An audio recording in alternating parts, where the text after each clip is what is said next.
Ok, vamos lá. Seu produto é sensacional, a equipe está redondinha, a casa está em ordem.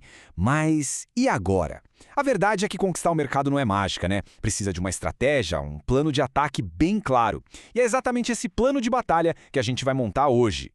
Essa é a pergunta de US$ 1.000.000, a que tira o sono de muito empreendedor. Você tem um produto excelente, uma equipe forte, mas como é que a gente transforma isso em vendas, em domínio de mercado?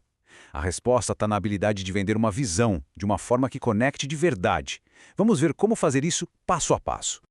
Olha, a gente mergulhou em alguns dos livros de negócios mais importantes que existem e montamos um plano de ataque em 4 fases. Primeiro, uma apresentação de alto impacto para você dominar a conversa. Segundo, clareza total na sua mensagem para criar aquela conexão genuína. Terceiro, vamos usar alguns gatilhos psicológicos para ajudar a fechar o negócio. E por último, a jogada de mestre, criar um mercado novo onde a concorrência, ela simplesmente deixa de ser importante.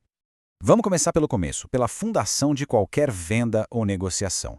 Como assumir o controle da situação desde o primeiríssimo segundo. E para isso, a nossa inspiração vem toda do livro Pitch Anything.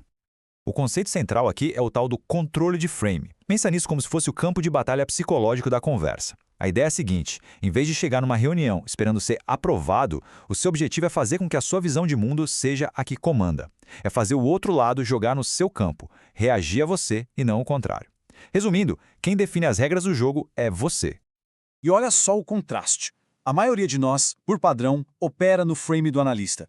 A gente é reativo, a gente escuta, analisa o que a pessoa falou e busca uma validação.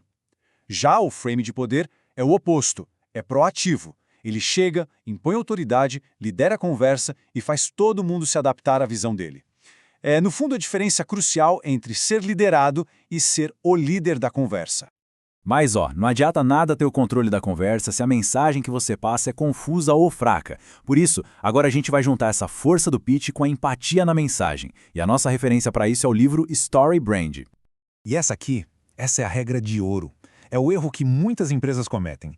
Elas tentam ser o herói da história. Só que o cliente não está procurando mais um herói. Ele já é o herói da própria jornada. O que ele precisa é de um guia, sabe? Um mestre Yoda que mostra o caminho e dê as ferramentas para ele vencer. A sua marca precisa ser esse guia. E para criar essa conexão de verdade, a gente precisa entender o conflito do cliente em 3 níveis. Não é só resolver o problema externo, aquele que todo mundo vê. Você tem que ir mais fundo, tem que entender e dar voz à frustração interna que aquele problema causa. E, finalmente, conectar tudo isso a uma batalha maior, filosófica, de certo contra errado. É nesse nível mais profundo que a lealdade de verdade é construída. Beleza, agora a gente tem uma mensagem clara, empática, o próximo passo é tático. Como é que a gente faz alguém sair do que interessante pro eu quero comprar agora? É aqui que a gente entra no universo do livro As Armas da Persuasão. Para ilustrar isso, olha que história genial. Corretores de imóveis mais espertos geralmente têm umas casas bem ruins na lista deles, sabe, com preço lá em cima. Eles nem querem vender essas casas. Elas são o que eles chamam de imóveis de preparação. Porque, pensa bem, depois de visitar um lugar caindo aos pedaços, qualquer outra casa minimamente decente vai parecer um palácio. Isso não é sorte, é pura psicologia. Essa história é o exemplo perfeito do princípio do contraste. O nosso cérebro, para economizar energia, usa atalhos para julgar as coisas.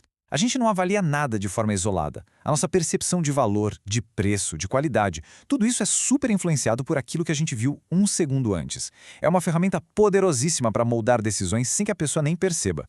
E agora vamos dar um zoom out. A gente vai sair da venda 1 a 1 e pensar na estratégia de mercado a longo prazo. Porque o objetivo aqui não é só ganhar a batalha, é redesenhar o campo de guerra inteiro. É o que nos ensina o clássico A Estratégia do Oceano Azul. Pensa no mercado tradicional como um oceano vermelho. É vermelho porque está manchado de sangue. É uma competição brutal onde está todo mundo se matando pela mesma fatia de clientes. A estratégia do Oceano Azul propõe uma coisa radicalmente diferente. Em vez de brigar, por que não criar um espaço de mercado totalmente novo? Um lugar onde a concorrência simplesmente não existe. Ela se torna irrelevante. O foco muda de vencer o rival para criar um novo valor. Tá, mas como a gente faz isso? Através do modelo das 4 ações. É basicamente questionar tudo o que a sua indústria trata como sagrado. O que a gente pode eliminar? O que dá para reduzir drasticamente? O que precisa ser elevado a um nível que ninguém nunca viu? E, o mais importante, o que a gente pode criar que ninguém nunca nem pensou em oferecer? As respostas para essas perguntas é que vão desenhar um valor completamente novo. E é aqui, nesse ponto, que tudo se encaixa. A gente começa controlando o frame para ter autoridade. Usa essa autoridade para guiar o nosso cliente-herói com uma mensagem que faz sentido para ele. Aplica os gatilhos mentais, como o do contraste, para incentivar a ação. E o objetivo final de tudo isso é usar essa força para navegar para bem longe, em direção a um oceano azul. O mercado que foi criado por você para você dominar. Isso tudo nos leva a uma reflexão final. Pensa um pouco no seu mercado, na sua estratégia. A sua empresa hoje está presa numa briga sangrenta no Oceano Vermelho, disputando cada centavo? Ou ela está desenhando um mapa para navegar nas águas calmas e inexploradas de um oceano azul? Porque essa escolha define todo o futuro.